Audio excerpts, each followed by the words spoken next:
My son told me I was in the way of the business because of my daughter-in-law. He changed the documents to his name. I just nodded. I took a deep breath and left without arguing. What nobody knew is that the very next day, I went straight to the notary. In less than an hour, I reversed everything my son had done behind my back. I sold the company, I sold the ranch, and every single asset he thought he already controlled. I cut off the monthly deposits that supported that couple, and I asked for the new owner to be notified immediately. 2 days later, the new owner arrived at the company. My son and my daughter-in-law never imagined what was about to happen. They were fired right at the door in front of everyone, without ceremony, without explanations. And that was when the calls started, one after another. 97 in total. Desperate. My son begged me to speak with the new owner. But by then I was already on a cruise ship, holding hands with my wife, watching the sea open up before us. My wife Linda was laughing beside me. Ernest, let it go. Stop counting. But I could not. Every ignored ring was a small triumph. Every desperate message without a reply was pure justice. My name is Ernest Miller. I am 67 years old, and exactly 1 week ago my son stole my company, or so he thought. Let me explain how a man of my age, whom they called a burden, managed to dismantle in 72 hours what took his son 3 years to plan. But first you need to understand who I am, who I was, and what I built with these hands that my own son now considers useless. I was born on a small ranch in Texas. My father grew corn on land that was not even his. I was the third of 7 brothers. We ate beans and bread 6 days a week. On the 7th, if we were lucky, there was a little meat. At 16, I came to Houston with $50 in my pocket and a stupid dream: to be someone. I worked as everything: a loader at the market, a helper in a mechanic shop, a truck driver. I learned that money is not given away. It is earned with sweat, with early mornings, with hunger. At 25, I met Linda at a county fair. She was selling hot dogs with her mom. I arrived wearing my first suit. It was used but ironed with pride. I bought 6 hot dogs from her, even though I was only hungry for 2. She laughed at me. "Are you going to eat all that by yourself?" "No," I told her. But I needed an excuse to stay here longer. We got married 8 months later. We had nothing. Only youth and the desire to eat the world.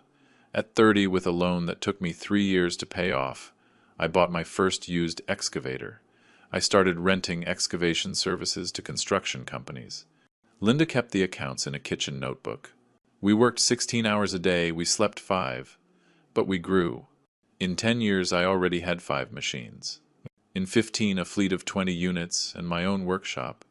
In 20, I founded Miller Machinery Incorporated, a company that not only rented equipment but manufactured it. We innovated. We adapted foreign technology to American needs. At 50 years old, I was the owner of a company that invoiced $4 million a year. I bought a 300-acre ranch where Linda always dreamed of raising horses. I built a 2-story house with a view of the mountains. And I gave my son Ryan everything I never had: the best private schools, university in Chicago, trips abroad, a new car when he turned 18, a position in the company without having to beg for opportunities like I did. Ryan grew up without knowing what hunger was, without knowing the humiliation of borrowing money, without understanding that respect is earned, not inherited. 3 years ago, he married Jessica. She came from Dallas, from a family with new money. Her father had made a fortune with fast food franchises, people who believed that having money made you superior, people who saw others as stepping stones. Since the wedding, Linda had a bad feeling. "That girl has eagle eyes," she told me. "Calculating, always measuring." I defended her. "It is just her way. She comes from another world. She will adapt." How wrong I was. The first 6 months were normal. Jessica smiled at Sunday dinners. She asked about the business with genuine interest, or so it seemed. But then she started accompanying Ryan to the office. "I just want to learn about the family business," she said. "Someday we will have children, and I want them to understand where their heritage comes from." I nodded. It seemed logical to me, even admirable. But Jessica did not come to learn. She came to conquer. She started subtly. Comments in meetings: "Mr. Miller, would it not be more efficient to automate this process? In my dad company, they already use software that reduces costs by 30%. Ryan told me that several clients have complained about delivery times. Maybe we need to review the procedures, I explained, I argued. I, who had built that company from zero, had to justify every decision to a 30-year-old girl who had never dirtied her hands with motor oil. Ryan began to change. He stopped asking for my opinion. He made decisions without consulting me. If I questioned something, he answered in front of the employees. My dad is old school. We have to modernize. The employees, those people who had worked with me for 20 years, started looking at me with pity, as if I were a relic, a burden. That word still burns in my chest. 2 months ago, Ryan and Jessica came to my office one afternoon. They had serious, rehearsed faces. "Dad, we need to talk." I sat down. They remained standing. That already seemed like a lack of respect to me. But I stayed silent. "Jessica and I have been analyzing the company," said Ryan. "We believe the moment has come to make important changes in the structure." "What kind of changes?" Jessica took out a folder. Always so prepared, always so efficient. "Mr. Miller, with all the love in the world, the company needs more agile leadership. You have done an extraordinary job during all these years, but the market changed. The competition is fierce. We need someone who is 100% focused, without the distractions of age." The distractions of age? As if my 67 years were a disease. "Jessica, I have run this company for 35 years. I know every client, every supplier, every operation." "Exactly," said Ryan. "That is exactly why, Dad. You already gave everything. You already fulfilled your duty. Now is the time for you to enjoy your retirement. Travel with Mom. Rest." "I do not want to retire." Awkward silence. Jessica and Ryan looked at each other. That was when I knew they had a plan B, Dad. Ryan took a deep breath. "We have consulted with a corporate lawyer. It turns out there are some irregularities in the legal structure of the company. Tax issues that could bring us serious problems." "Irregularities, Ryan. Notary Ross reviewed all those documents 6 months ago. Everything is in order. Well, this lawyer is a specialist in modern corporate law. He says the best way to protect the family assets is to transfer the shares to the next generation. It is common, Dad. All family businesses do it." There was the real objective. "What do you want me to do? Sign the company over to you?" "It is not like that, Dad," said Ryan. But his voice sounded fake. "It is just reorganizing the legal structure. You would still be part of the board, obviously," Jessica added. "Mr. Miller, this also protects you. If something happens, God forbid, the company would remain in legal limbo. This way we ensure continuity." I looked at them in silence. At my son, the man I once carried on my shoulders through the streets of the ranch, the boy who cried when I left him at school, the young man who hugged me when I gave him the keys to his first car. Now that man saw me as an obstacle. "It is fine," I finally said. They blinked surprised. "It is fine?" Ryan repeated. "Yes. If you believe that is best for the company, we will do it. But I want to review all the documents calmly. Have the lawyer send them to me. I will give you an answer in a week." Jessica smiled. "Victory." "Of course, Mr. Miller. Attorney Carter will send you everything by mail." They left my office holding hands. I watched them walk away. Ryan whispered something in Jessica's ear. She laughed. I was left alone at my desk. The same desk where I had signed my first big contract, where I had celebrated every triumph, where I had cried in silence when the company almost went bankrupt in the crisis of 2008 and I managed to save it. Now that desk was no longer mine, or so they believed. Linda entered half an hour later. She knows me too well. "Ernest, what happened?" "You have that face." I told her everything, every word, every betrayal disguised as business advice. My wife, that woman who has shared 40 years of laughter and tears with me, sat in silence. Then she said something that surprised me. "What are you going to do?" She did not tell me to forgive them. She did not ask me to think it over. She just asked me what I was going to do. Because Linda had also seen the contempt in Jessica's eyes. She had also heard the comments. The documents arrived 2 days later. A thick manila envelope delivered by private courier.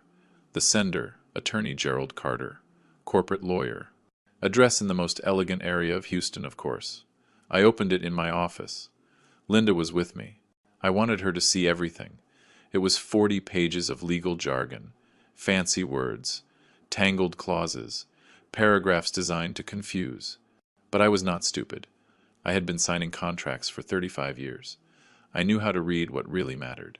And what mattered was on page 15. Mr. Ernest Miller totally and irrevocably cedes ownership of the shares representing 100% of the capital stock of Miller Machinery, Inc. in favor of Mr. Ryan Miller. Total, irrevocable, 100%.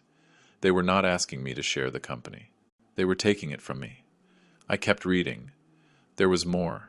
Mr. Ernest Miller resigns from any administrative directive or legal representation position within the company, committing not to intervene in operational, strategic, or financial decisions.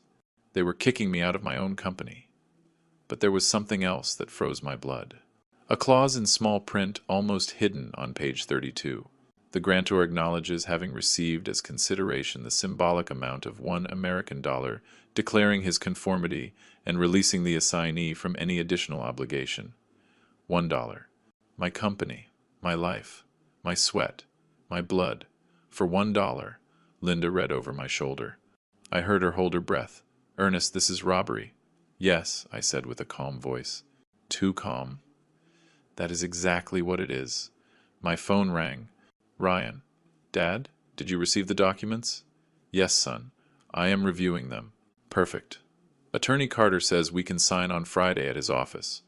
I will pick you up at 10 in the morning. Jessica will also be present, so she understands the whole process well. Of course Jessica was going to be present. She was the architect of all this. Ryan, I have some doubts about certain clauses. I heard a sigh of impatience on the other end of the line. Dad, that is why the lawyer will be there. He explains everything to you. But believe me, this is the best for everyone. I already spoke with the accountant and the director of operations. Everyone agrees the company needs this change. You spoke with my employees. My employees? Without consulting me. It is fine, Ryan. See you on Friday. I hung up before he could keep talking. Linda looked at me with those eyes I knew so well. Worry mixed with fury. What are you going to do, Ernest? I got up from my chair. I took the envelope with the documents. I walked to the window of my office.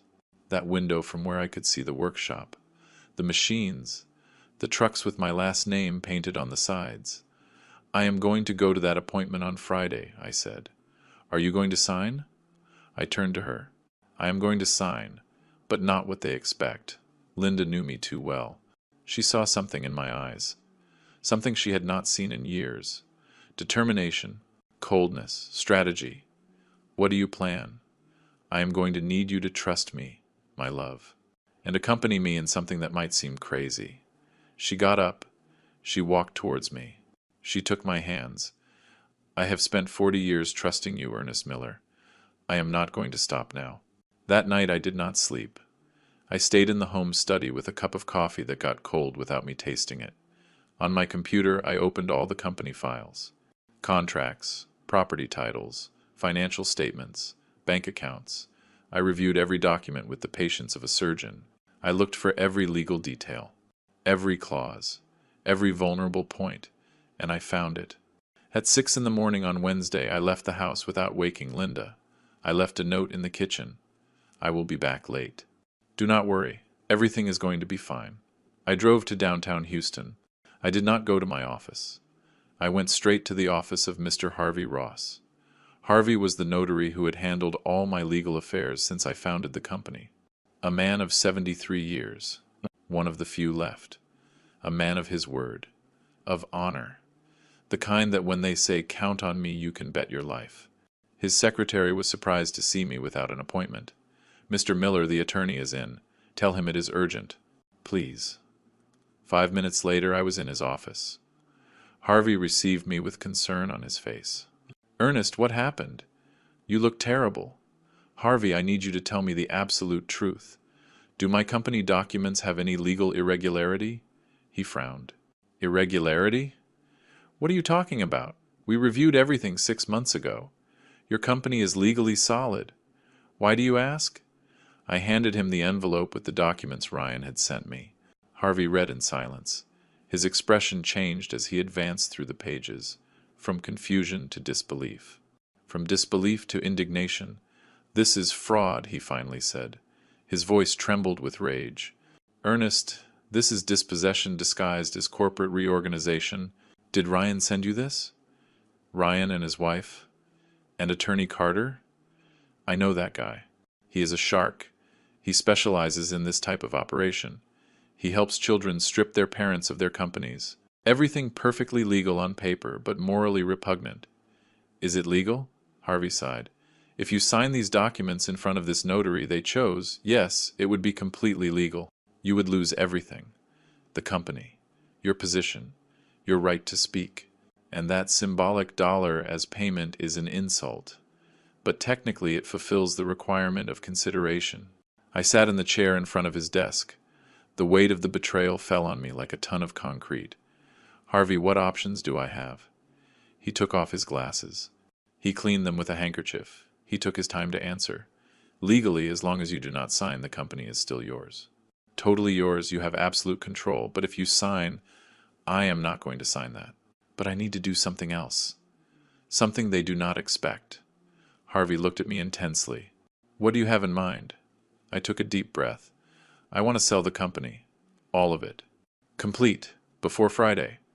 Harvey remained silent for 5 seconds that seemed eternal. "Earnest, that is.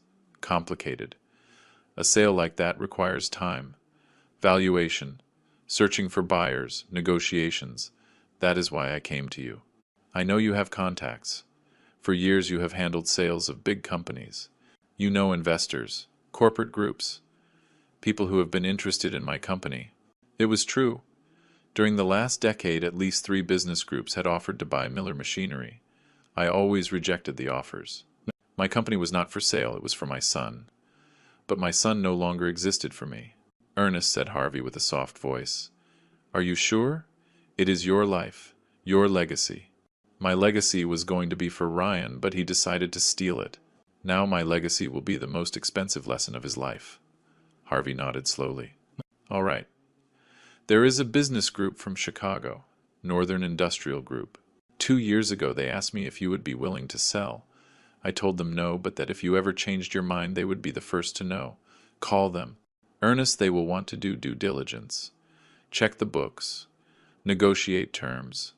Tell them I am willing to sell at fair market price. No haggling, no delays. That I have all the documentation ready, that they can send their auditors today, but I need to close the deal before Friday." Harvey looked at me as if he were seeing another person. "This is extreme. They tried to be extreme with me." "I am just returning the favor." Harvey picked up his phone. "Give me 2 hours." I left his office at 9 in the morning. The Texas sun was strong. The city was waking up with its usual chaos. Trucks, vendors, the smell of coffee and gasoline. Everything seemed different to me, as if I were seeing my city for the last time with the eyes of the man I was. I drove to the ranch. I needed to be in that place. Walk on those lands I bought with the profits of 10 years of work. See Linda horses grazing calmly. Sit on the porch of the house and remember why all this had been worth it. Linda was in the kitchen when I arrived. She was preparing food as if it were a normal day, but nothing was normal anymore. How did it go? In a few hours we will know. Everything might change, my love. She left the pot on the stove. She wiped her hands on her apron. She approached me. "Ernest, are we going to lose the ranch?" "Probably." I expected tears. I expected resistance. But Linda just nodded. "This ranch is beautiful, but without dignity, without respect. It is just dirt and walls. If we have to let it go to recover our peace, we let it go. That is why I married this woman." My phone rang at 11:30. "Harvey, Ernest. They are interested, very interested. The CEO of Northern Industrial Group is flying in from Chicago this afternoon. He wants to meet tomorrow first thing in the morning. Perfect. But there is something else. I also called an acquaintance who handles luxury real estate. I told him about the ranch. He has a client from Houston looking for a property exactly like yours. Do you want to sell it too?" I looked out the window. The horses, the trees, the house we built. "Yes, sell it all." I hung up. Linda hugged me from behind. "Are you sure about this?" I have never been more sure of anything in my life. That night we had dinner in silence. Neither of us had much to say, but there was a strange peace between us. The peace that comes when you finally make a decision after months of suffering. Ryan called me at 9 at night. Dad, is everything okay? I called you at the office and they told me you did not go. I am at the ranch, son. I needed to think. Think about what? Dad, you already reviewed the documents, right? On Friday we sign, and that is it.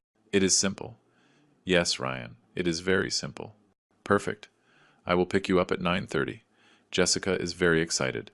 She says this is going to take the company to the next level. Of course she was excited. See you Friday, son. I hung up. Linda looked at me from the sofa. Are you going to tell him before? No. Let him find out when everything is done. Thursday dawned cloudy. A bad omen, my mother would say.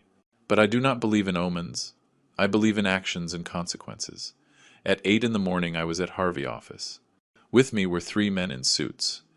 The CEO of Northern Industrial Group, his financial director and his corporate lawyer, and Mr. Miller, said the CEO, a man of about 50. We have admired your company for years. The way you have innovated, your reputation with clients, the loyalty of your employees. It is exactly the type of operation we want in our portfolio. They reviewed the numbers. All night. Your books are impeccable. The company is even more solid than we thought. How much do you offer?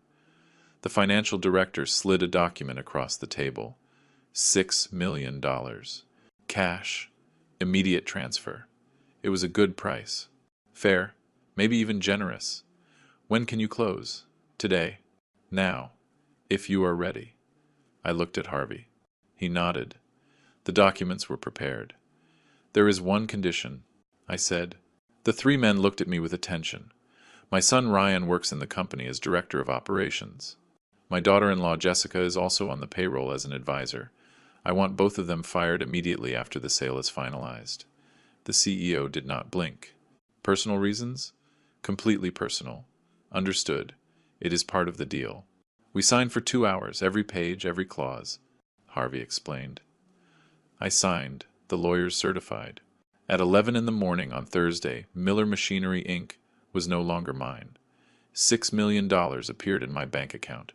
An amount I never imagined having altogether. An amount that represented 35 years of my life. But I did not feel joy. I only felt emptiness. Mr. Miller, said the CEO. We will take control of the facilities tomorrow first thing in the morning. Our team will arrive at 8. Do you want to be present? No. Send your people. I have nothing left to do there. We left the office. Linda was waiting for me in the car. She saw my face and knew. Done? Done. She took my hand. And the ranch? The buyer comes tomorrow at 2 in the afternoon. He offered $1.5 million. I accepted. Linda closed her eyes. A tear rolled down her cheek. The first I saw in this whole process. 40 years on that ranch. Ernest, I know, my love. I know. But there was no turning back. That afternoon I did something else. Something I knew would hurt. I entered the banking system. Ryan and Jessica had corporate cards from the company. I deposited $2,500 monthly to each of them besides their salaries. Money for expenses, for trips, for their whims. I canceled the cards. I closed the accounts. I stopped the automatic deposits. I also spoke with my accountant. Joe, I need you to stop all payments to Ryan Miller and Jessica Miller. No explanations. Just stop them. Joe, who had been handling my company finances for 20 years, hesitated. Mr. Miller, did something happen? It happened that I no longer work here. The company was sold, and they are going to find out very soon. My God, do not worry about your job, Joe. The new owners will want to keep the team, but Ryan and Jessica, they are leaving. I hung up. Linda found me in the home study that night. Ernest, you are very quiet. I am waiting. Waiting for what? Waiting for the chaos to begin. And the chaos began exactly at 8:15 in the morning on Friday. Ryan arrived punctual at the ranch to pick me up. He rang the bell 3 times. I was looking out the window. Linda was packing suitcases in the bedroom. I did not open. Ryan knocked again. Then he called my cell phone. I did not answer. I heard his voice outside. Dad? Are you there? We are going to be late with Attorney Carter. Silence. Ryan waited 10 minutes more. Then he left. At 8:45 I got a text message. Dad? Where are you? We are waiting for you at the notary. I did not reply. At 9:30. Another call. I did not answer. At 10 in the morning, the CEO of Northern Industrial Group arrived at the Miller Machinery offices with his full team. I was not there. But Joe told me everything afterwards. Ryan was in his office when they entered. The new owner introduced himself. He extended his hand. Good morning, I am Robert Ellison, new owner of this company. Starting today, I assume total control of operations. Ryan went white. What? What are you talking about? My father is the owner. Your father sold the company yesterday. The transaction is complete and certified. Here are the documents. Ryan took the papers with trembling hands. He read. He could not believe it. This is a mistake. My father was going to transfer the company to me today. We have an appointment. I am sorry, Mr. Miller, but I must inform you that your services are no longer required in this company. Same goes for Mrs. Jessica Miller. You are both fired effective immediately. Jessica, who had heard everything from her adjoining office, ran in. Fired? You cannot do that. This is a family business. It was a family business, corrected Ellison with a serene voice. Now it is property of Northern Industrial Group, and you two are not part of our plans. Ryan took out his phone. He dialed me. I did not answer. Jessica also dialed. I did not answer either. Joe told me that Ryan started shouting, that Jessica cried, that they threatened with lawsuits, that they called Attorney Carter, who could do absolutely nothing because the sale was completely legal. At 11 in the morning, security escorted them out of the building. My son expelled from the company I built, the company he tried to steal from me. The calls began. 1, 2, 5, 10. I was at the ranch packing the last things with Linda, seeing my phone vibrate again and again. Are you not going to answer? She asked. Not yet. At 2 in the afternoon, the buyer of the ranch arrived, a businessman from Houston looking for a quiet place for his family. He liked everything. We signed. $1.5 million transferred. Linda said goodbye to the horses. She stroked their noses one by one. She cried in silence. I loaded the suitcases into the car. At 4 in the afternoon, we left the ranch for the last time. Linda turned to see it disappear in the rearview mirror. I kept my eyes to the front. Where are we going, Ernest? To the airport. I have a surprise. At the airport, at the counter of a cruise line. I picked up 2 tickets. 15 days through the Caribbean, I told Linda. We leave in 2 hours. She looked at me with eyes full of tears. Ernest, you always wanted to see the Caribbean. I always promised you, and I never had time.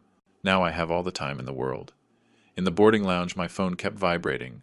Ryan, Jessica, Ryan again. Unknown numbers. Desperate text messages. Dad, answer, please. Mr. Miller, we need to talk urgently. What did you do? Why did you sell everything? Dad, we were fired. We have no job. We have no money. Every message was music to my ears.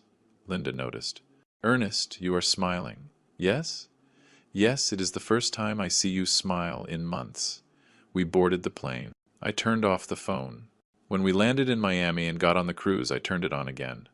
97 missed calls. 97 attempts by my son to contact me.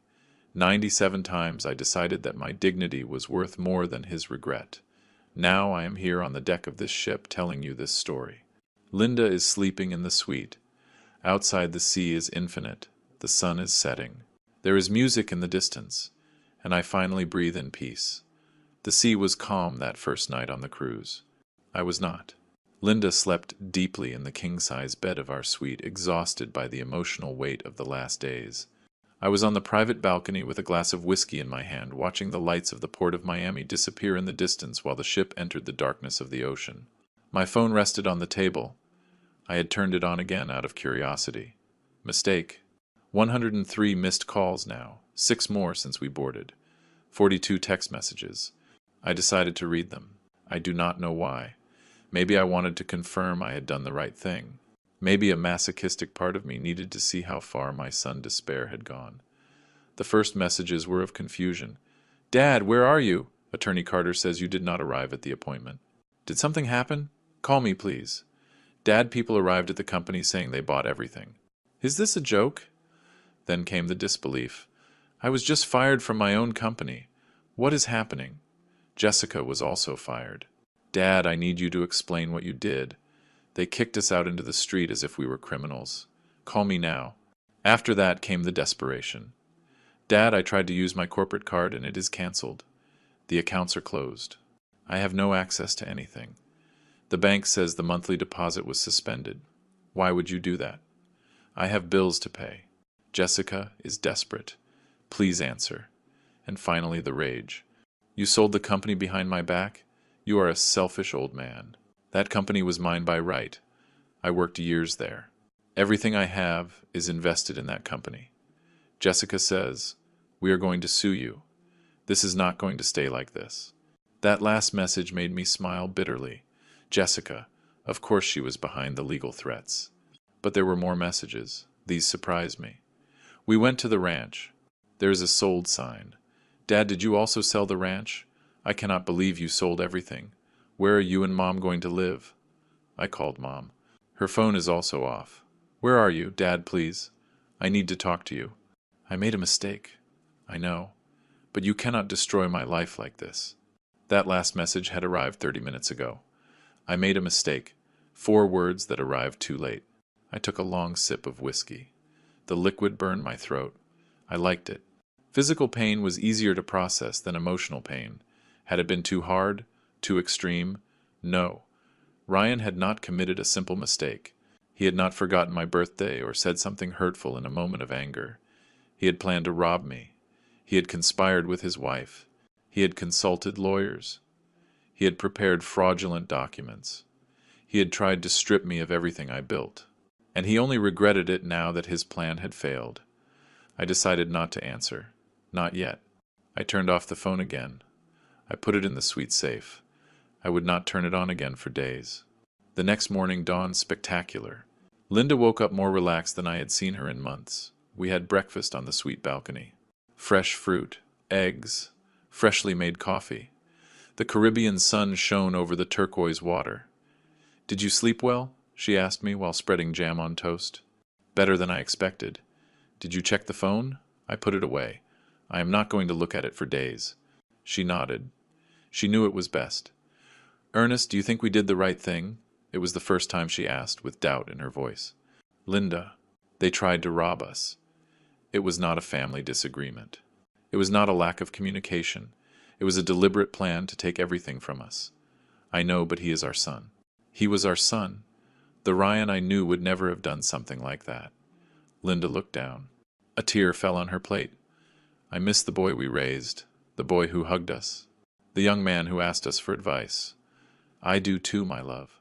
I do too. We remained in silence for several minutes. Only the sound of the waves and the seagulls filled the space. And now what? She asked finally. Now we live. We enjoy these 15 days. And when we return, we decide what to do with the rest of our lives. And Ryan?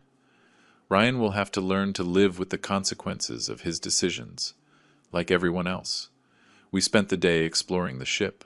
It was huge. 12 floors of luxury, restaurants, theaters, casinos, pools, thousands of people enjoying their vacation without the slightest worry. For the first time in months, I also allowed myself not to worry. That afternoon, while Linda sunbathed by the pool, I sat at a bar overlooking the sea. I ordered another whiskey. The bartender, a Jamaican with an easy smile, noticed something in my expression. First time on a cruise, friend. First time in many years. Maybe 30. Ah, then you have much to celebrate. Retirement? Anniversary? Something like that. Let us say I closed an important chapter of my life. New beginnings are always good. Cheers to that. We clinked glasses. But the peace lasted little. On the 3rd day of the cruise, when we docked in Cozumel, I made the mistake of turning on the phone to take photos of the port. Immediately, notifications began to fall like an avalanche. 204 missed calls. 89 messages. 20 emails. The heart skipped a beat. Had something serious happened? Had someone died? I checked with trembling hands. The messages had escalated to another level. Ryan. Dad, we have gone 3 days without hearing from you. Mom does not answer either. I am worried. If you are angry, I understand, but at least tell me you are okay. I went to the house. It is empty. The neighbors say you left. Where to? Dad, I need money. I have to pay the apartment rent. The savings ran out. They cut my electricity. Jessica is desperate. Her parents do not want to help us. Do you know what is humiliating? That my wife family sees me as a failure. All this is your fault. Jessica had also started sending me messages. Mr. Miller, I know you are upset with us, but this is already too much. Ryan is destroyed. He does not sleep. He does not eat. He just cries. You are his father. How can you do this to him? My lawyer says we can sue you for dispossession, for family abandonment, for manipulation. You are going to end up losing in court, and then you really will have nothing left. But the message that impacted me most was from Joe, my ex-accountant. Mr. Miller, I need to speak with you urgently. Ryan came to the company yesterday. He made a scene. He screamed in front of all the employees. He said you betrayed him, that you stole his future. The new owners had to call security to remove him. He is very bad, Mr. Miller. Very bad. I closed my eyes. I took a deep breath. Linda approached. We were on the deck of the ship ready to go down to explore Cozumel. What happened? You went pale. I showed her the messages. She read them in silence. Her expression changed from worry to sadness, and finally to something I did not expect. Anger. Manipulation, she said with a hard voice. That is what they are doing. Emotional manipulation. Linda. No, Ernest. Listen to me well. Ryan tried to rob you. He called you a burden. He prepared documents to strip you of your company. And now that it went wrong, he comes to play the victim. How can his father do this to him? Seriously? And how could he try to rob you? I had never seen Linda so furious. She was always the voice of conciliation, the one who asked for calm, the one who looked for peaceful solutions. But not anymore. That girl, she continued, referring to Jessica, is poisoning him more. Legal threats. Lawsuits. As if you were the criminal here. Maybe I should call them. Explain to them. Explain what, Ernest? That you tried to defend yourself? That you were not going to allow them to rob you? You do not owe them explanations. They owe you an apology. A real apology. Not this theater of victims. She was right. Linda was completely right. I turned off the phone again. You are right. I am not going to answer. Not yet. We went down to Cozumel. We tried to enjoy the day. We visited Mayan ruins. We ate fresh fish on the beach. We bought crafts. But my mind was still on those messages. On my son, despair. As much as I tried to justify my actions, a part of me felt guilt. Was it right to let Ryan hit rock bottom like this? Was it not my responsibility as a father to help him? Even when he had betrayed me. That night back on the cruise, I could not sleep. I went out to the balcony at 2 a.m. The ocean was dark. The stars shone with an intensity never seen in the city. I thought about my own father. He died when I was 30, a man of the countryside, of calloused hands and few words. He never told me he loved me. He never hugged me. But he taught me something important. Ernest, in this life, nobody is going to give you anything. Everything you want, you have to earn it. With work, with sacrifice. And if someone tries to take what is yours, do not let them. Never let them. Those words had guided me all my life. And now was I letting them? Or was I defending myself? The answer came with clarity. I was defending myself. Ryan had all the opportunities. Education, work, respect, love. But he chose ambition over loyalty. He chose Jessica over his family. He chose money over dignity. Those were his decisions. Not mine. On the 5th day of the cruise, on an island called Grand Cayman, I finally turned on the phone again. 308 missed calls. 122 messages. But this time there was something different. Messages from other people. My sister Rose. Ernest, what is happening? Ryan called me crying. He says you sold everything and abandoned them. Is it true? My cousin Hector. Buddy, I heard about the business. Ryan is going around saying you went crazy. That Linda and you disappeared. Call me. My buddy Julian. Ernest, I need to know your version of the story. Ryan came to my house asking for borrowed money. He says you left him on the street. What really happened? Ryan was moving the family, painting me as the villain, seeking support, seeking money. Typical. I decided to answer only my buddy Julian. He was a fair man, a businessman like me, someone who would understand. I dialed him. He answered on the second ring. Ernest, finally. Buddy, where the hell are you? In the Caribbean. On a cruise with Linda. Silence on the other end. On a cruise. But Ryan said that. Julian, let me tell you what really happened. And I told him everything. From the beginning. The slights, Jessica comments. The plan to steal the company. The fraudulent documents. The transfer for $1. Julian listened in silence. When I finished, I heard a deep sigh. Son of a... Do you believe me? Of course I believe you, buddy. I have known Ryan since he was a kid. He was a good boy. But that Jessica, since he married her, he changed. My wife also noticed. There are women who poison Buddy, and your daughter-in-law is one of those. What exactly did Ryan tell you?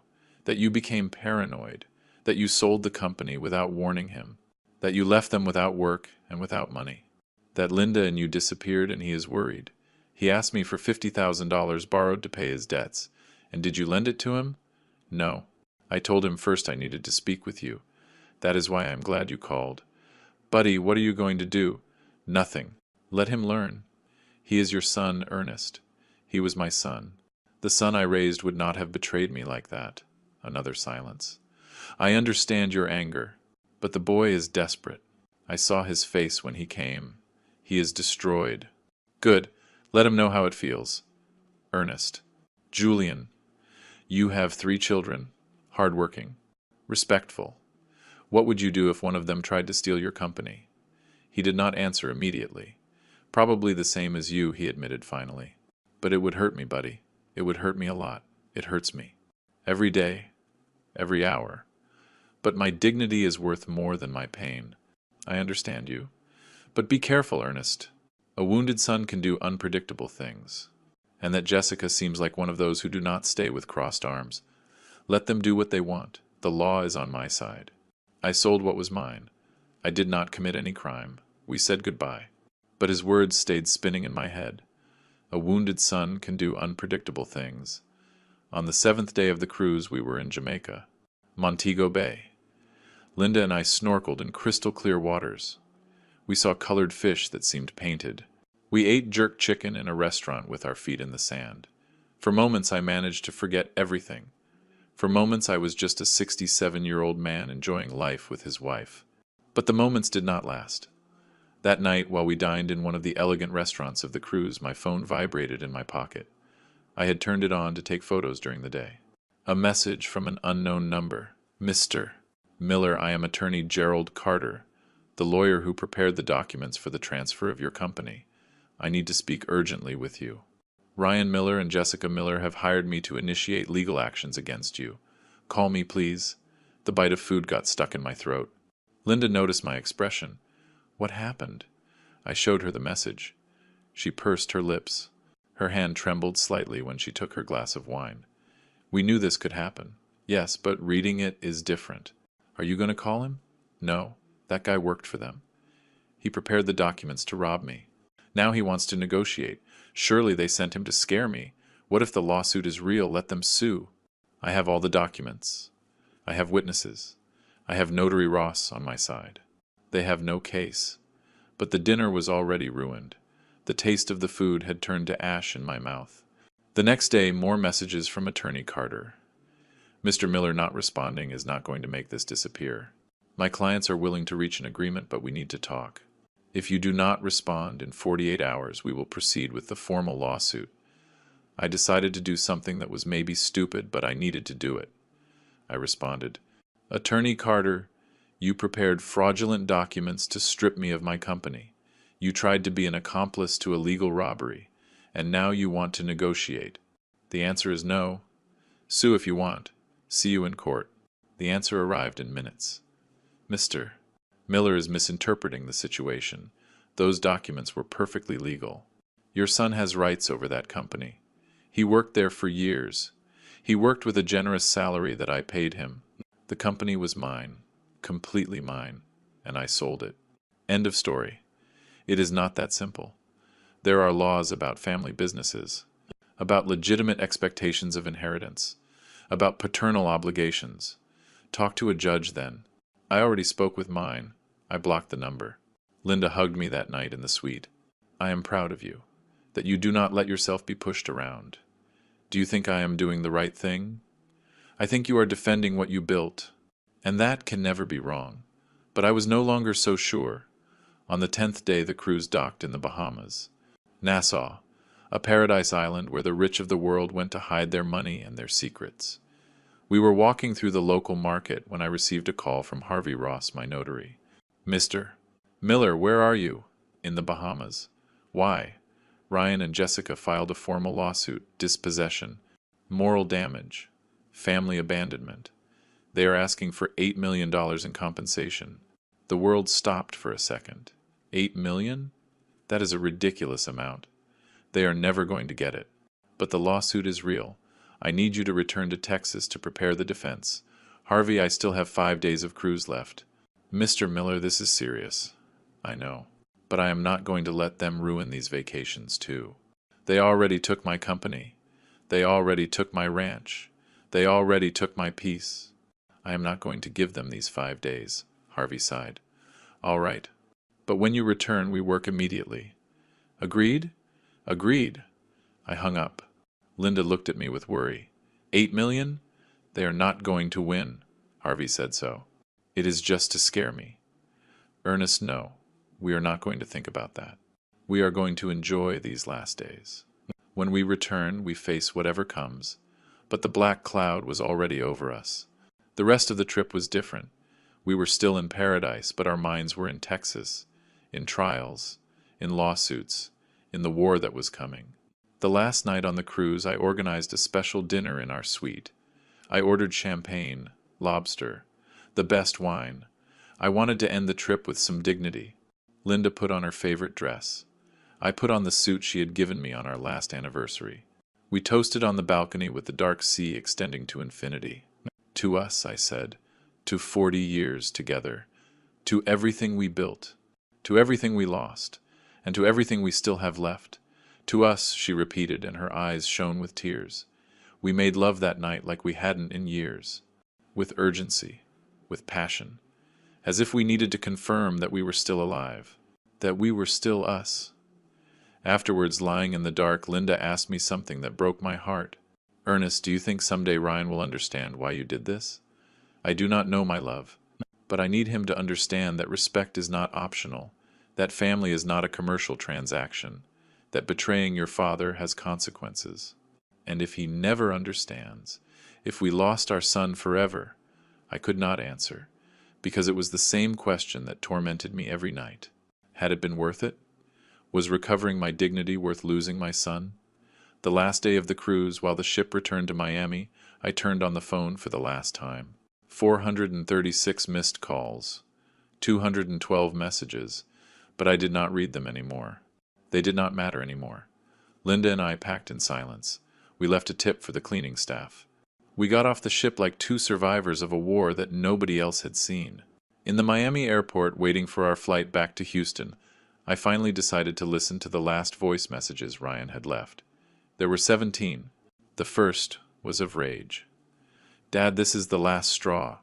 Disappearing like this. You do not even have the guts to show your face. The fifth was of desperation. Dad, please, I need to speak with you. Jessica and I have no money. They are going to kick us out of the apartment. The 10th was a plea. Dad, I made a mistake. I admit it. But I do not deserve this.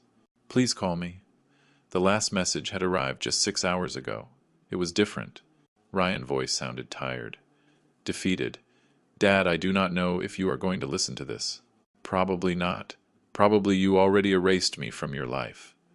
Jessica says you are a cruel old man who stole our future. But I just want to know if you are ever going to forgive me, if we can ever talk again, because I miss my dad. Even if I was an idiot, even if I tried something unforgivable, I miss you, Dad, and I am sorry. I am truly sorry. His voice broke at the end. I heard a sob before he hung up. Linda saw tears rolling down my cheeks. What did he say? That he is sorry. That he misses me. Are you going to answer him? I looked at the phone. I looked at my wife. I looked at all the people in the airport, living their lives without any idea of the pain I carried. Not yet, but soon, because there was something Ryan needed to understand. Forgiveness is earned, it is not begged for, and I needed to know if his regret was real, or just another manipulation to recover what he had lost. We boarded the plane back to Texas, back to face the lawsuits, the trials, the divided family, the looks of pity or judgment, but also back to rebuild, to decide what to do with the rest of our lives. Because for the first time in 35 years, I was completely free. I had no company to manage. I had no ranch to maintain. I had no employees to worry about. I only had Linda, $8 million in the bank, and a whole life ahead. The question was, what was I going to do with it? And more importantly, would I ever see my son as my son again, and not as the man who tried to rob me? Those answers would arrive soon, very soon. The plane landed in Houston at 8 at night. Rain, of course it was raining, as if the sky wanted to give the perfect welcome to our return to reality. Linda and I went through customs in silence. We collected the suitcases. Neither of us wanted to leave the airport, because outside everything we had left pending waited for us. In the taxi on the way to a hotel I had reserved from Miami, I turned on the phone for the last time. 500 missed calls. I did not count them all. The number did not matter anymore. But there was a message from Harvey Ross that I could not ignore. Mr. Miller, I need to see you tomorrow without fail. The lawsuit advanced faster than expected. There is a preliminary hearing in 3 days. And there is something else you have to know. Call me as soon as you arrive. Something else you have to know. Those words put a knot in my stomach. I dialed him from the taxi. Mr. Miller, are you already in Houston? I just arrived. What is happening, Harvey? What is that something else? I heard a heavy sigh on the other end. It is better we talk in person. Tomorrow at 9 in my office. Harvey, do not do this to me. Tell me now. Another silence. Ryan went to the media, to a local news program. He gave an interview. The world stopped. What? He told his version of the story. He said you stripped him of his heritage, that you sold the family company behind his back, that you left them on the street without explanation, that you disappeared with his mother and nobody knew if you were alive. That son of a... Ernest, control yourself. I know you are furious, but we have to handle this with intelligence. Public opinion can affect the case. When did that interview come out? 4 days ago. It went viral on social media. There are thousands of comments. The majority. The majority is on his side. On Ryan's side, yes.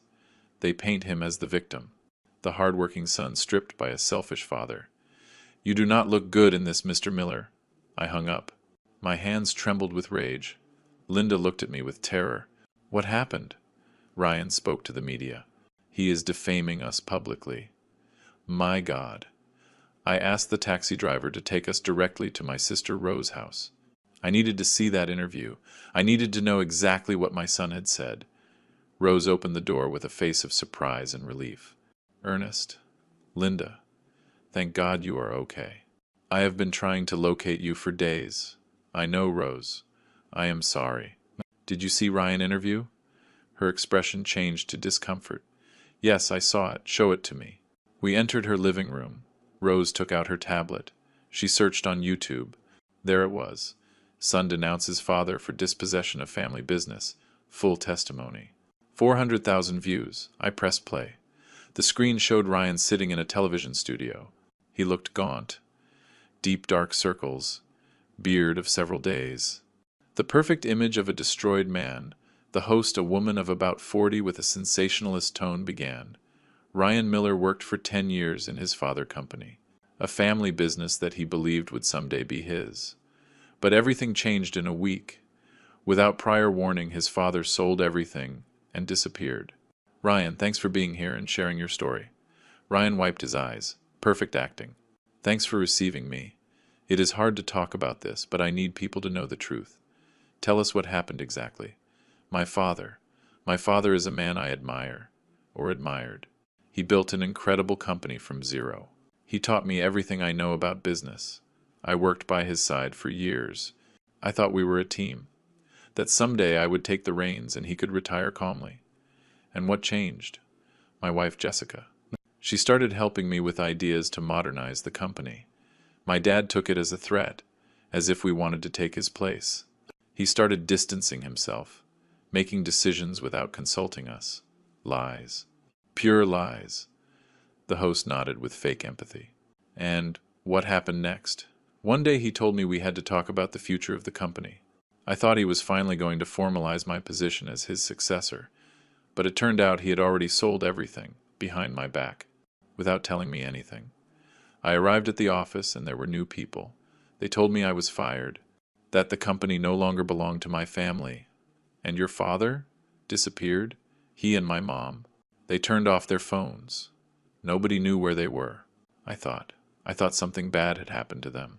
His voice broke, perfectly timed tears. The host handed him a tissue.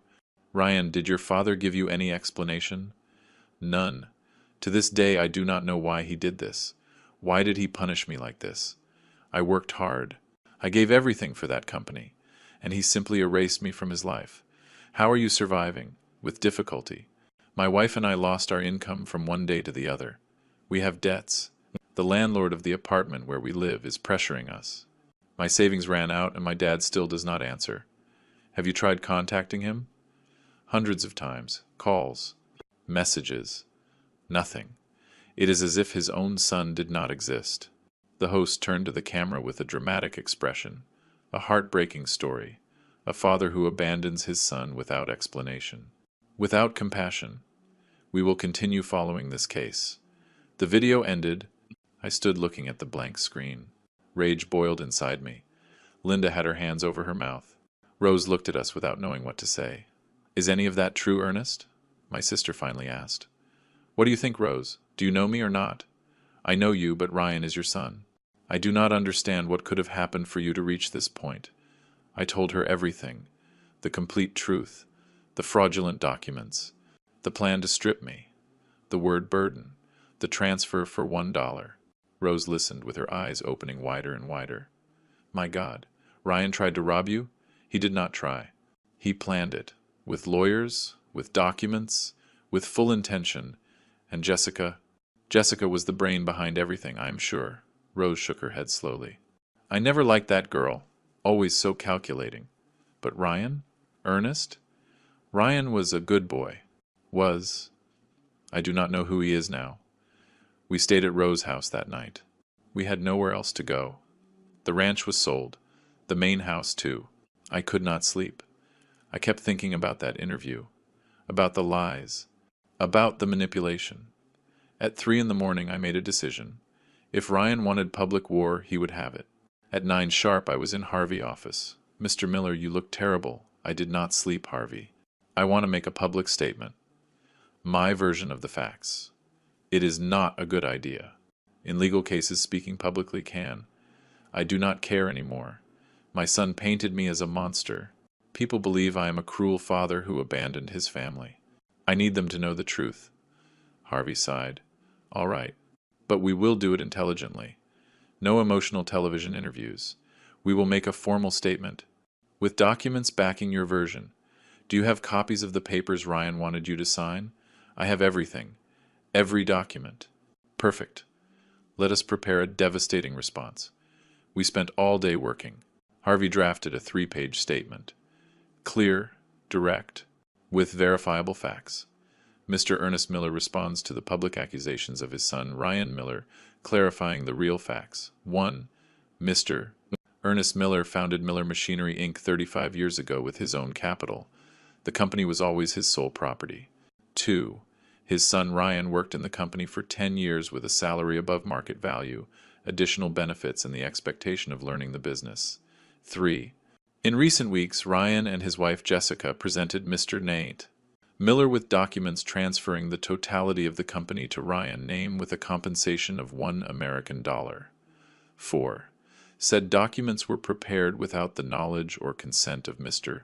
Miller, constituting an attempted dispossession. 5. That Mr. Miller, in exercise of his legitimate right as sole owner, decided to sell the company to a third party to protect his assets.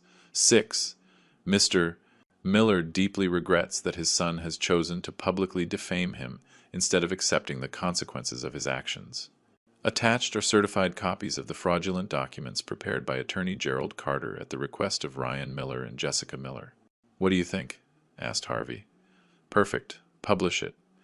The statement came out that afternoon in the main media outlets, with scanned documents, with proof. The reaction was immediate. In a matter of hours, the narrative began to change. Comments on social media were divided. $1 seriously? That is blatant robbery? The son wanted to be too clever and it went wrong? Now I understand why the man sold everything. I would have done the same. But there were also critics. Even if the son made a mistake, was it necessary to destroy him like that? A father does not abandon his son no matter what. There are ways to punish without annihilating. Ryan responded that same night with another video on social media. From his apartment, without professional makeup, more credible. My dad published a statement lying about me. Those documents he shows were prepared by recommendation of a legal advisor who told us it was the best way to protect the family assets against tax changes. It was never our intention to steal it. We just wanted to modernize things. My dad misinterpreted everything and decided to destroy me. That is the truth.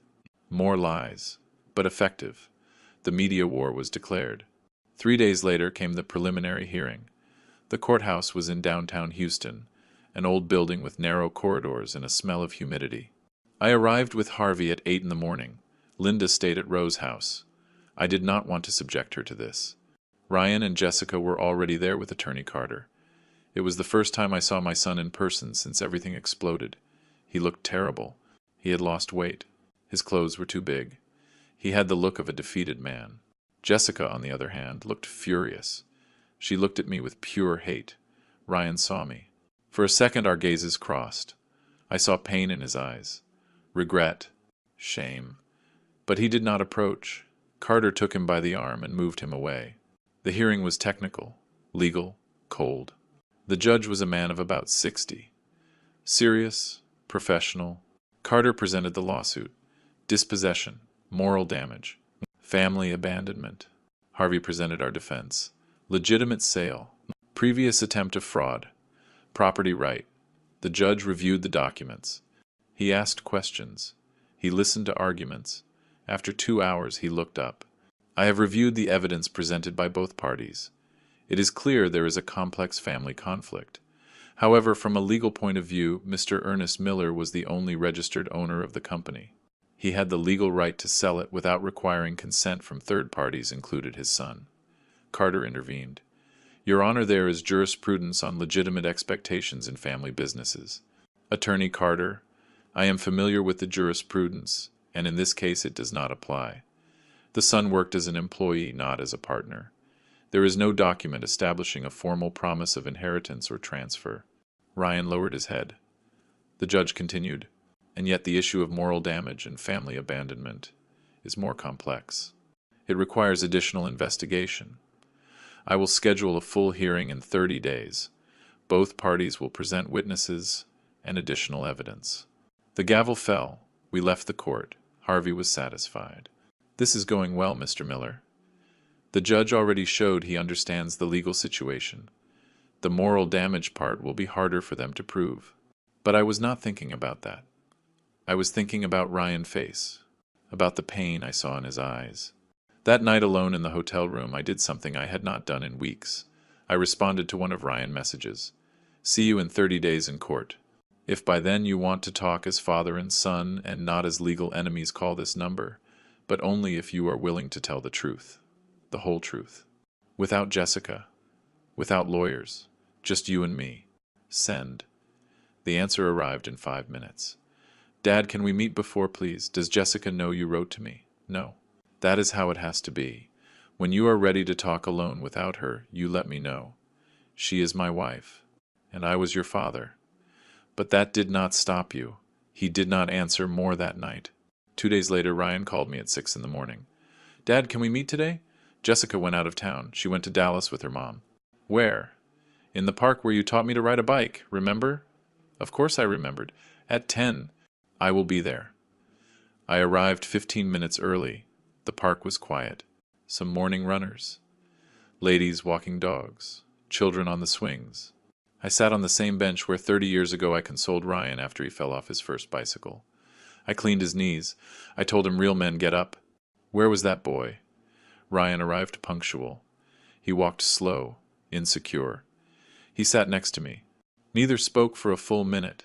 Finally he broke the silence. Dad, I do not even know where to start. Start with the truth. Why did you try to rob me? He closed his eyes. It was not my idea. It was Jessica. She convinced her dad to recommend us with Attorney Carter.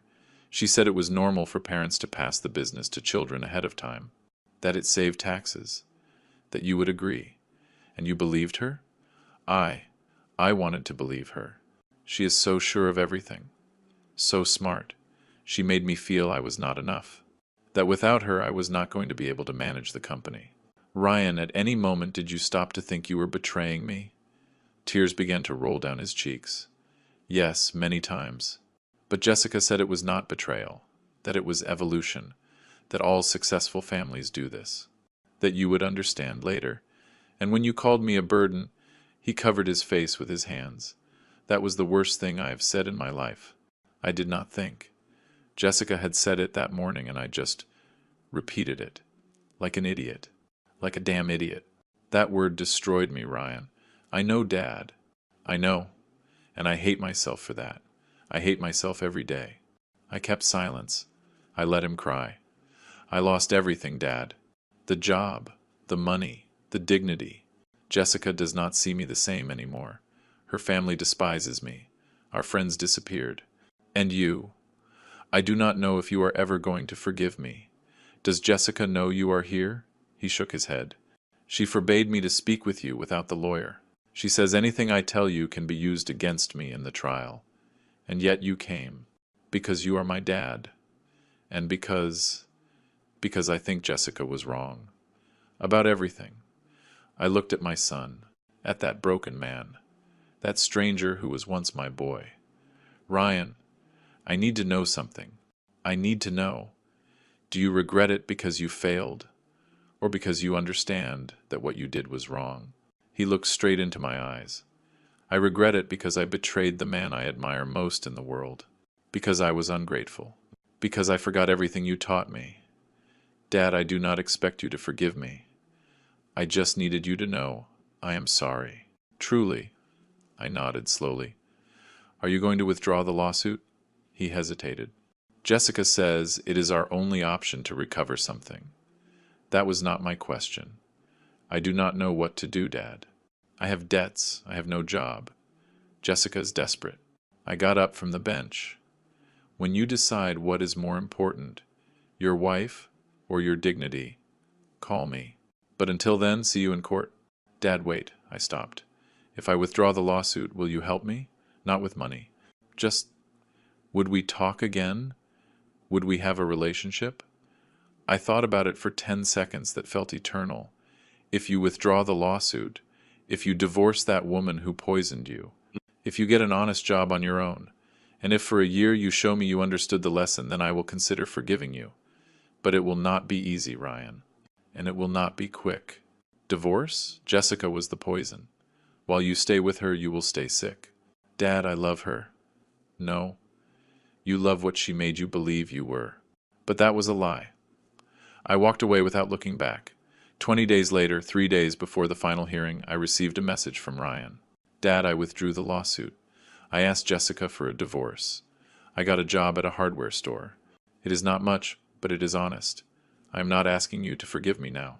Just know that I am going to spend this year proving to you that I changed. I love you. Linda read the message over my shoulder. What are you going to do? Wait and see if this time he is telling the truth. 1 year later, Ryan and I had dinner together for the first time. Without lawyers, without Jessica, without grudges. It was not the same as before. It would never be. But it was a beginning, and sometimes a beginning is enough. Now I am 68 years old. Linda and I live in a modest apartment in Chicago. We travel when we want. We help causes that matter to us. Ryan works hard. He earned my respect again, little by little. Did I forgive him completely? No. It still hurts. But I learned that forgiveness is not forgetting. It is deciding that pain is no longer going to control your life. And that decision I make every day.